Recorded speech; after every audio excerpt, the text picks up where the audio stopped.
Well, welcome to the new episode of Next Creators. Today we have Justin Aversano. Hey, thanks for having me. Hey, so what are you focusing on these days? I'm focused on NFTs, public art, community, healing, nature, all the above, empowerment to underserved communities. Where did you grow up? Maybe you can start with your background.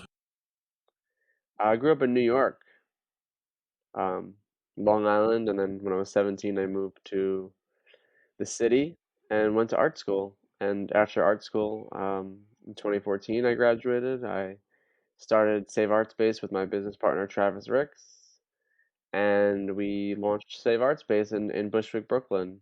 And from there, we started doing exhibitions in cities all over the country. And today, we have 5 exhibitions a month now in different cities, curated by local curators in each city, which is exciting. All social impact themes. Basically, what the curator decides the show should be about. And I'm also an artist as well. I make art too. And you both make art and photography? Or I'm a photographer. Travis is a photographer. He is also a painter. I'm also a mixed media silkscreen painter, in a way. I use a squeegee as my brush and photography as my tool as well. The camera as my eyes. what was the inspiration for Safe Art Space when you started?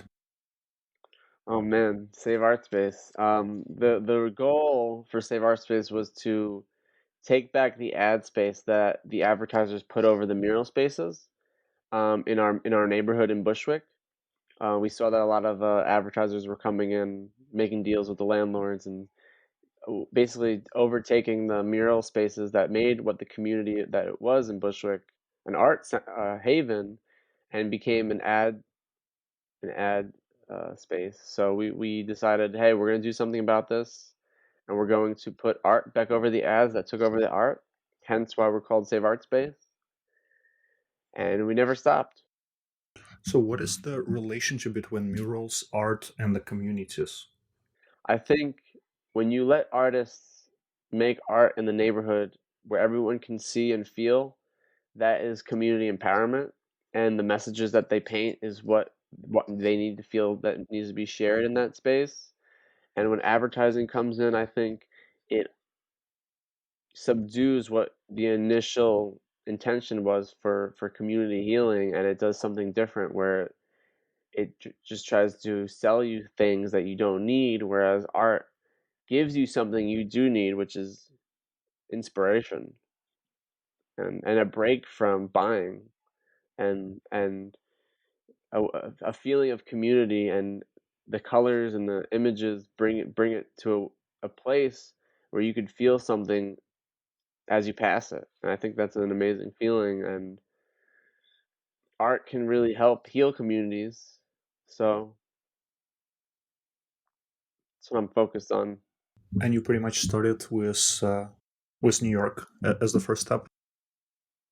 New York was our first city because we were from there, we were living there, and then we decided to go to Art Basel in Miami, and we continued the adventure of public art, and then it led us to LA, and then Denver, and then Detroit, and all over cities all over America. And now we're doing 5 cities a month, minimum, in curated by local curators all over the country. And now we have our first international show in London. Each exhibition is what the curators decide. Sometimes the artists are the curators too, and it's their choice of what the theme is, and we give total freedom to the artists and curators to decide what they want to say and how they want to say it. We let the art lead the way. When you started like working across multiple cities, what were some of the things that you found similar between communities, and what were the differences between different communities in those cities? I think what a lot of cities have in common right now is that there's a lot of gentrification happening, and it's mostly due to real estate inflation. And I think as also advertising has a part in that because it also inflates the neighborhood because money gets poured into advertising, and that you know, starts to make things just less community based and more commercial. And I think it always starts with the artists painting murals in the neighborhoods. And I think the beautification of a neighborhood is always circumvented by the intentions of developers that utilize art as a vehicle to capitalize on. So, I think there's a lot of that going on. And I think what the most important thing to realize is like you should be paying artists. They should have social equity in these developments that are taking the place of, native people who live there. And there's a lot of people being displaced because of these actions. And I feel like there needs to be some sort of accountability and responsibility for these businesses of what of their ethics and how they operate and how to make it more inclusive and accessible to people who already live there. And I think that's a very important topic to discuss when working with real estate, art, community, because the people who are living in there is the community. You can't just displace one group of people and bring in a whole, you know, abundant group of others. There is no community. It just becomes a place to live. There's no sense of friendship, communion. How could humans thrive in a place where there's no sense of connection, especially if they're not connected to the land that they were living on?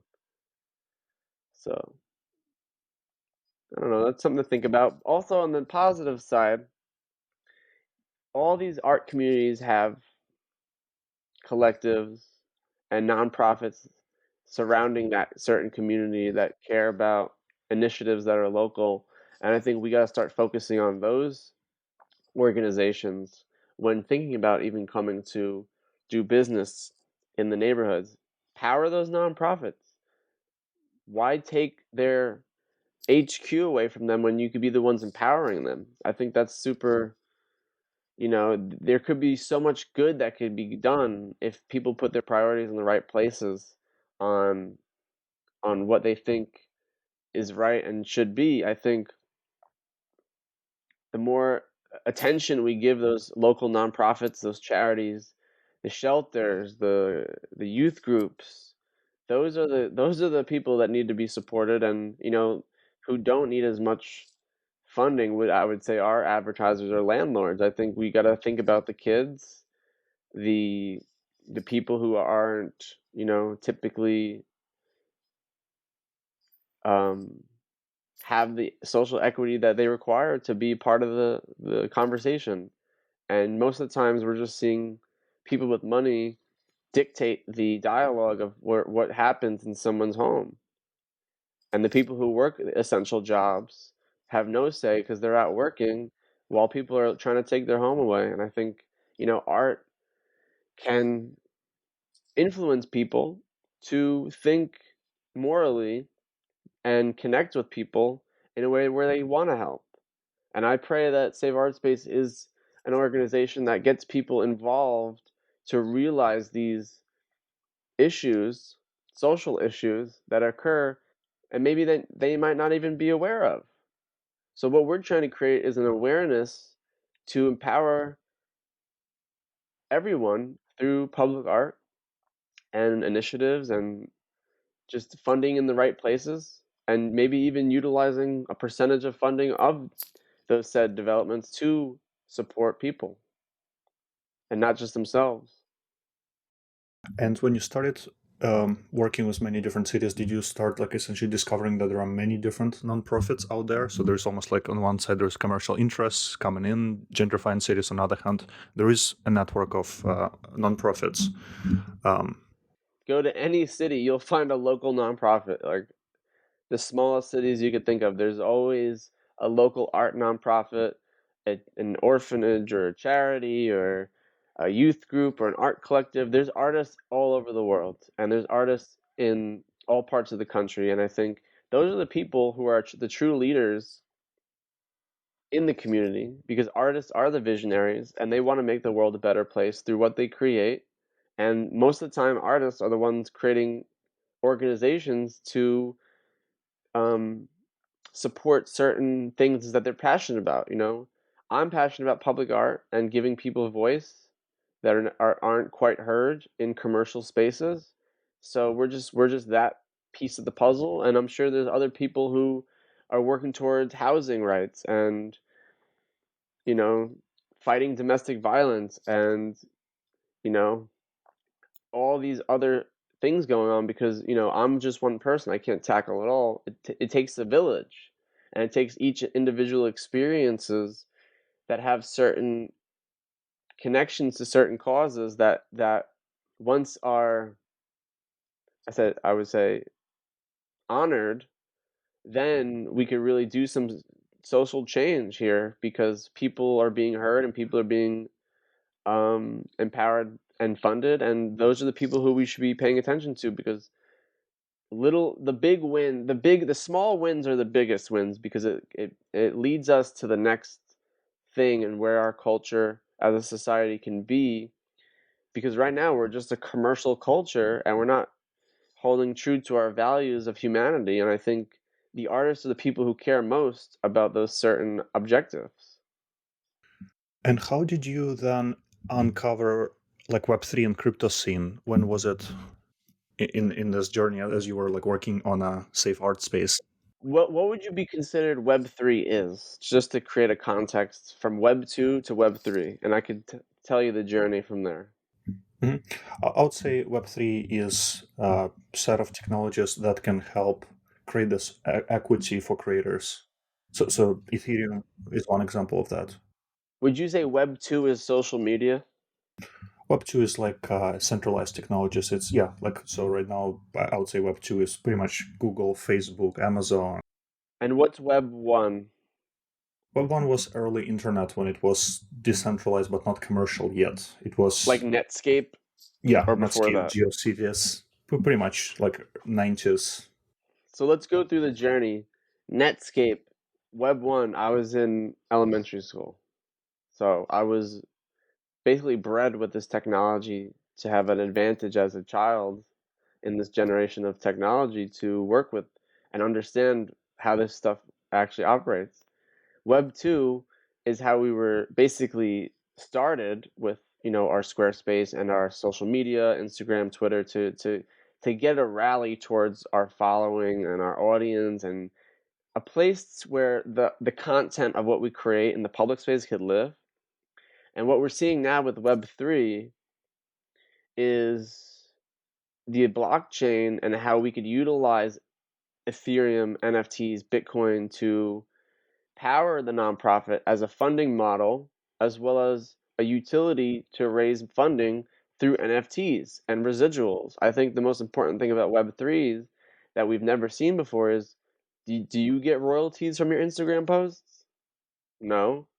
What we do get is royalties from sales and resales. So this project we're launching tomorrow with the CryptoPunks made by Larva Labs and curated by G Money, who's an amazing human being and collector and an Anon exosuit user, you know, we're starting to see how we could let NFTs guide us in a way where it's not just something that's digital, it's not just something that's on my phone, it's actually something bigger than that that can literally sustain our organization forever from one activation we have tomorrow. And with any sales and resales we receive from these said NFTs of the basically replica of what we're showing in the public space, they're 3D renders of the billboards and bus stops. We're selling them as collectibles. And these things are going to actually power and fund us like we've never had before, whereas we don't have to rely on sponsors or brands or open calls or grants or anything of that nature, endowments. We literally could utilize the art, the NFTs, to fund us and forever. And this is just one project. And if we keep doing things like this, and we build a system, where people want these things because they know how valuable it is to the nonprofit and the world, and as a collectible for the event, that's a one-time only thing that happens in time, I think we'll start to see, and I hate to say it, even brands start to use our model of what we're doing to capitalize. But you know what? The nonprofits and the artists always lead the way, and there obviously are going to be people who mimic and copy what we do. You know, look at all the billboards that are trying to be artistic. I could say a few brands, for example, Apple, Adobe, Google. They're trying to, make it seem like, oh, we're making art on the public art. We're using SaveArtSpace's model to make artists shine. And it's like, no, you're still selling an Apple phone, a Google phone, and your Adobe program. What we're doing, you can't equate to, because we're at a fucking charity and we're supporting the artists first and foremost, and there's nothing else to sell but the artist who is not selling them, but it's showing who they truly are and what they're made of. And I think building their confidence up and esteem and valor in the art world is uncomparable to an $100,000 Apple ad, because they're just in it to sell a phone, right? And at the end of the day, they're going to sell their products through NFTs if they can. I mean, who knows? Maybe DeFi is a way to. Maybe there's no room. Maybe that's the funny thing about DeFi. The irony is people don't want to buy NFTs of toilet paper or tacos. People want the real thing, because they need that in real life. Like, how do you? I don't see a way that they could create collectibles that people want unless it's through brand partnerships. But I think we're moving away from that, because artists are starting to realize they could just be sustainable without any sort of partnerships. And if they do work with artists, it's going to be 10 times more than they thought they'd have to be paying since last time. So artists are the ones who are really going to be the people doing the most and receiving the most, because we've been exploited and used for far too long. And now we're seeing royalties.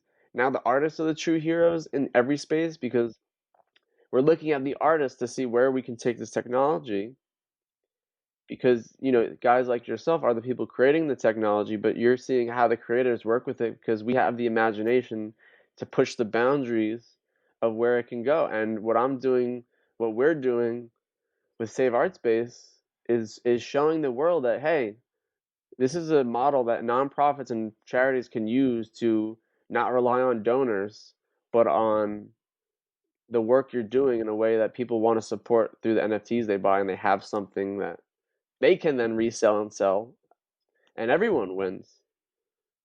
Because I supported this nonprofit for $1,000 a year now. I turned it around for $10,000. Because let's be honest, the NFT space has flipping going on, but that's not necessarily bad, because everyone wins with the residuals. So, and you'd hope that they'd pay that money forward. If you bought my NFT for $1,000, you sold it for $10,000, I'd expect and hope that you'd buy another piece from me or from someone I know, to keep that momentum going. And as an artist myself, even with my royalties, I try to keep that momentum going with my success, to give to artists who have just started or haven't had as much success, because that's what we need to start seeing. And that's how we're going to get somewhere together, in a closed loop circuit of support. Otherwise, when you take the money out of the loop, you're draining the resources that was built in the first place. So I want to make it clear that, hey, if you're part of this, keep going, keep it flowing. Take what you need and give back to the rest, because we're moving into a new paradigm of equity and support. And I think we got to set a precedent now on what's responsible and acceptable, versus every man for himself in the capitalistic mindset, where this is everyone for each other. Yep. So it's almost like we're like trying to evolve away from capitalism into some community-based system. I would say it's some sort of socio-capitalism. Because let's be honest, money's not going anywhere. Value is not going anywhere. We've had money since the dawn of time. Like beads and feathers and shells and flowers were our original currency. That just translated into dollars and coins. So maybe we're heading back in the direction where art is becoming that barter system of value again, where you could trade me a CryptoPunk for one of my Twin Flames pictures, and we're both happy because we both see the value in the things we're creating. And maybe that's the financial system we're heading towards. And maybe we're heading towards a creator economy where whatever tools you create, I could trade you art for, and we're all happy.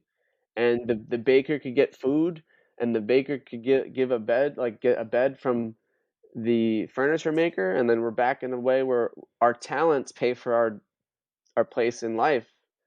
And every human has some sort of talent that we need to tap into to reach that potential of not relying on paper currency, but actually on ourselves and our gifts and each other. And we don't need a million people in the world to reach that. We just need, Finbar's number of like 150 people in a community that do certain different things, and we're all good. I'm not knocking money.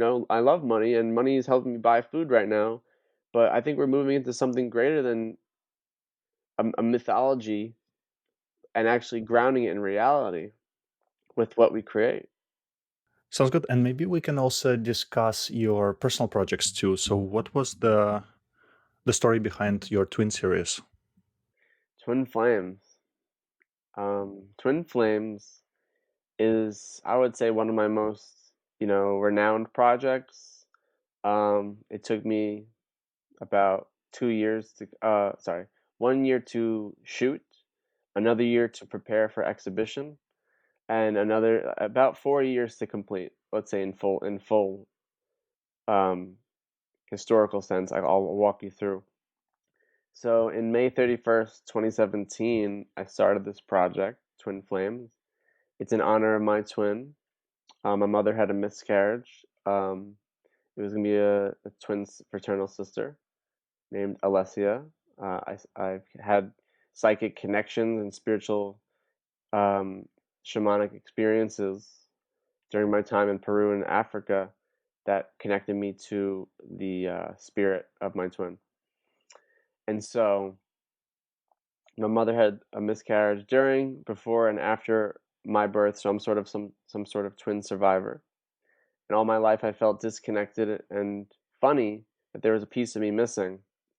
And suddenly, after my shamanic experiences in 2016, I started to feel something deeper within myself that needed to be healed. And I I had an exhibition in 2017 in February, and twins showed up, and there was something there, and I was like, what's going on here? And at the time, I was photographing with my Polaroid at every event, so I asked them to take a Polaroid, and I shot them with the Polaroid, and I had the Polaroid in my hand. I looked at it, I'm like, whoa. There was instant spark of creativity. I was like, whoa, I need to do a twin project. And I spent the rest of the year up until May figuring out what camera I would use, um, a TLR, a twins lens reflex, to go with the concept of twins, and a 4x5. So I set out to photograph 100 twins around the world. They were the first. And after that, I was recommended twin to twin. And it led me to Peru, California, London, all over. And I completed the project in July 18th, 2018. And I printed the works in the color darkroom from the negatives in November 2018. Got prepared for my exhibition in Super Chief Gallery in New York for the 2 year anniversary on May 31st, 2019. And I had an exhibition. I released a book called Twin Flames. It's on my website. You could buy it if there's any left. Um, and so I had a vision of selling the project as a set to an institution, and I set the past 2 years from 2019 up until earlier this year to pay off the debt that I've accrued making this thing, because I invested so much into it and believed in it to the point where I just had to put it on my cards and just trust the journey will pay me back in a way that can help me pay off these bills. So I just traveled the world and built community with twins, and had no luck selling the project as a whole because I didn't want to break it apart, because they were 101 C prints, 16 by 20 frames, and I didn't want to sell them individually. I wanted to only sell it as a set because they're a family, they're a community, they belong together in an institution, and that's always been the vision. Somewhere like the MoMA or the MoCA or SF MoMA.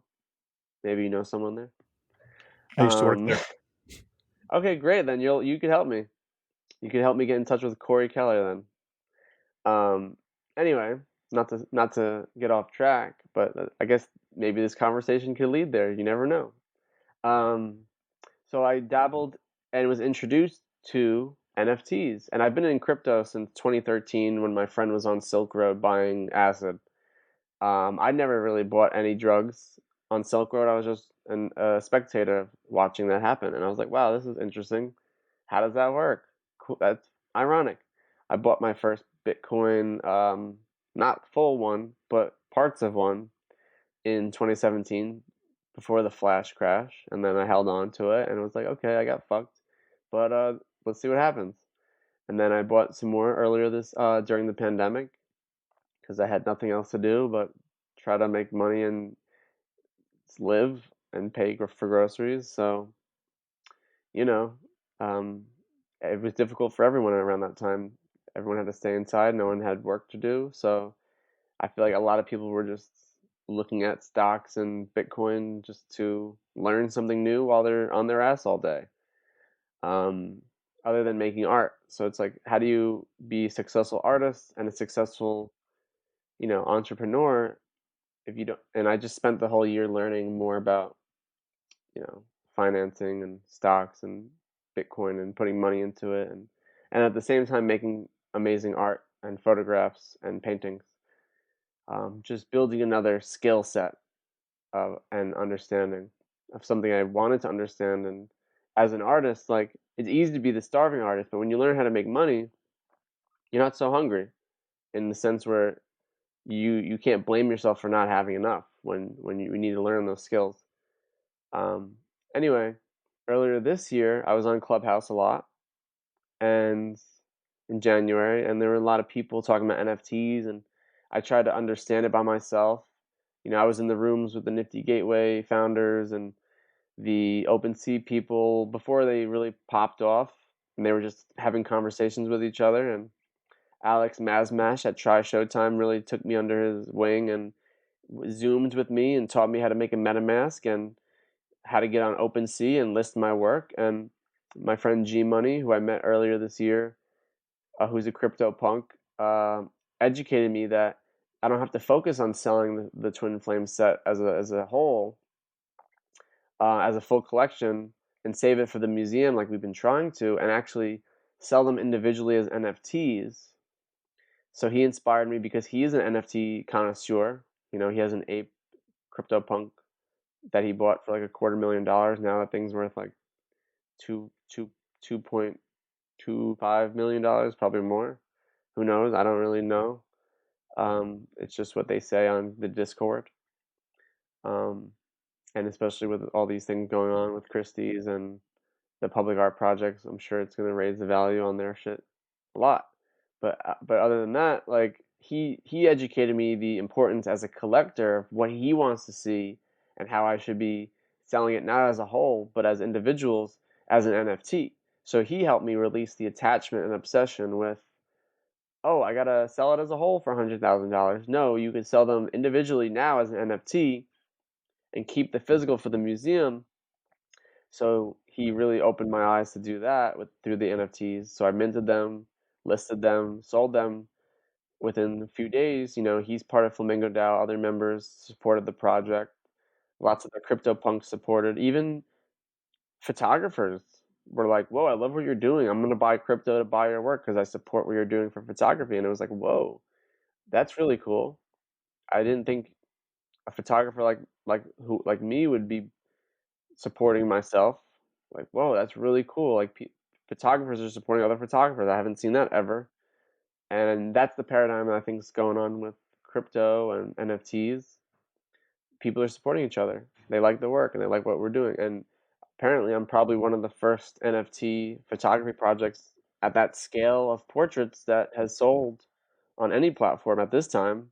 I'm sure when the big dogs come in, they'll outdo my sales. But you know what? I'm happy with what I've got and what I can give back, and that's all that matters to me. And I don't compare myself to anyone. So, the funny thing is, the last picture that sold was the first one to resell. So it sold from 0.55 Ethereum to 3.3 Ethereum in less than a day. And I was like, holy shit, that's crazy.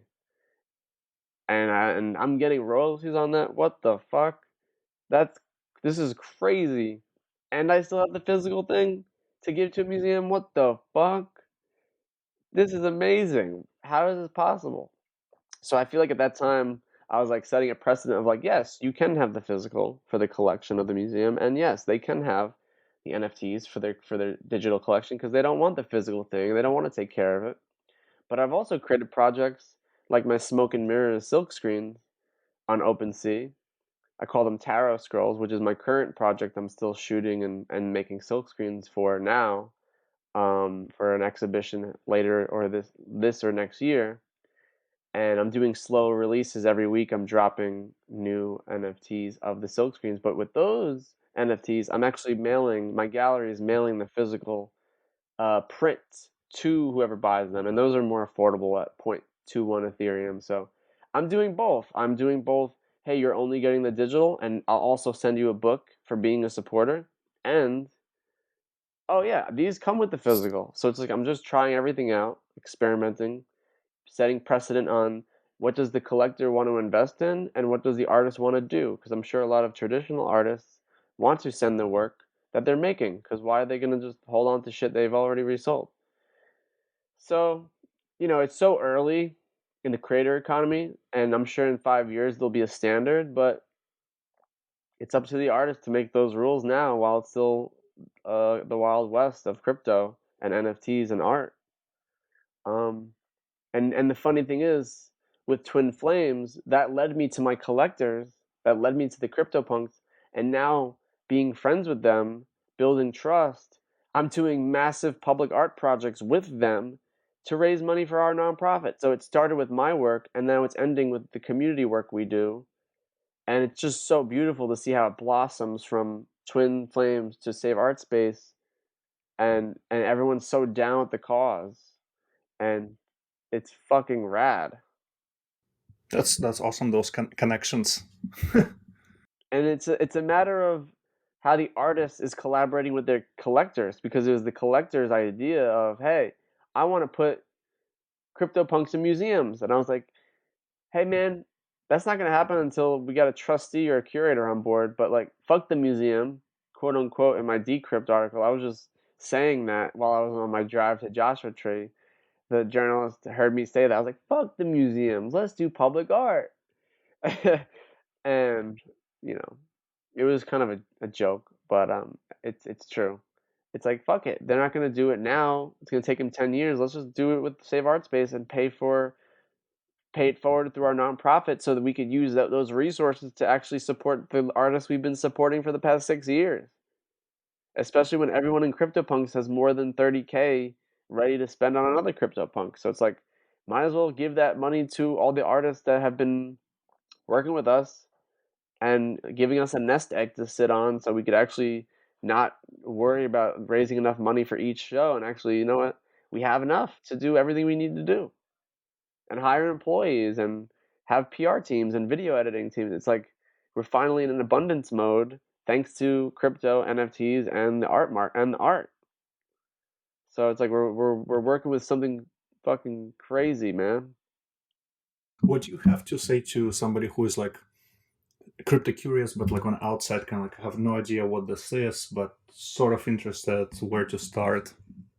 I think we need to come up with some sort of funds or workshops or just giving people crypto, like a foundation that gives people crypto if they never had it before, gets them a MetaMask wallet, especially underserved communities who don't have access to the technology or the resources from the beginning. So I think it's very important to start foundations and nonprofits to give crypto to people so we could have so everyone could be crypto native, because there are going to be, I mean, look, I mean, do you know the percentage of how many people in the world don't even have internet access Don't know. Right now, it's probably like another billion of people. Like, or cell phones? you got to think of those numbers because like those are the people that we got to get on board or they're going to keep sitting in the dust. And as we keep progressing and evolving technology, people are getting fucked over because they don't have the wealth or accessibility. So I think the most important thing right now is education, wealth redistribution, and nonprofit charities that will help those people be educated and receive crypto to understand how it works and what it is. Because this is something brand new, and I think everyone should have an equal opportunity to have abundance and wealth, especially because there's basically an unlimited supply as crypto continues to go up in value by the day. Because I think a lot of VCs and donors and philanthropists need to realize, like, hey, you know, that give people zero point 0.1 Ethereum. If you're a whale sitting on 10,000 Ethereum, maybe we create a whales pledge, like we have a billionaires pledge. We got to create a whales pledge of giving to people crypto to people who've never had any before, and I think we'll start to see a huge economy boom because everyone's onboarded. That's what I'd like to see. As you were kind of like working on a safe art space, how did you kind of map in each city? Like before the recording, for example, you mentioned there are three nonprofits in Bay Area, or like in San Francisco. Oh, we do our research and we reach out to the people that we aim to work with. See, we're the anti-gentrifiers. We come to a community that we never worked in before. We reach out directly to the nonprofits and organizations who are leading the community in their way and being like, hey, we can facilitate something and we want you to be the voice of it. Do you want to be involved? And we're raising all the money for it. So all you have to do is choose and find the people who are already part of your community and give them their space. So we do a lot of research in seeing who those communities are and nonprofits. And also, as you think about your story and your path, like was there a particular mentors or books? So like what was, do you think, the most like formative for you? Hold on a second. All right, I got a few. The Four Agreements, Siddhartha, Beyond Good and Evil by Nietzsche,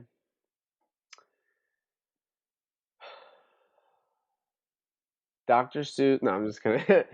um, comic books, definitely comic books, because that sparked my creativity as a child, and those are like my first books I've ever read.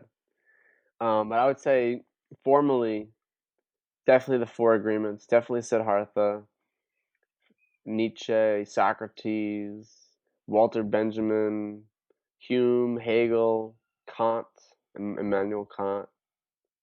All the philosophers, Plato, obviously, are the people who you know, educated me into creating concepts into reality, reifying these ideas into a grounded state. And without those philosophical lessons, I don't think I'd be apt enough to be as clever to use NFTs as a vehicle for fundraising. I'd just be like everyone else, just like, oh, I'm going to sell my art. Instead, I'm like, I'm going to use NFTs with utility and fucking sustain ourselves because I see the potential in everything I'm doing and the technology that is laid out in front of me and mapping it out in a way where it's like I could literally direct the course of this technology if I lead by example. And all those people I just mentioned, the Marie Antoinette as well. Like I don't want to leave any women out because they're just as, if not more important than the men being leaders. Um, it's just the philosophy is what of art and beauty and irony and awe. I think awe is a big example of what is made from inspiration. The flame of novelty, as I quote my philosophy teacher, is like his quote his sentence. He says the flame of novelty comes from nowhere. It sparks your imagination. It's the idea that strikes you in your heart and your mind that compels you to create something. I think without that education, I don't think I'd be able to think like this. So I'd say philosophy, all the greats that I just mentioned, is like what I've read and inspired me to be here. And Siddhartha. I'm just looking around for books that I have. Um, Mostly that stuff that I could remember and always refer to. And also, lastly, what would you want to say as a message for the listeners too? Trust your intuition. Don't doubt yourself. Have confidence. Um, don't compare yourself to anyone else, and do your best. Always be precise with your words. Um, I'm trying to think of the four agreements right now, because that's really a good one. Like that book, even if you don't read the book, just read what the four agreements are. Always do your best. Always be precise with your word. Forgot the other two, um, but it's a good one. Well, thank you for coming today. Thank you.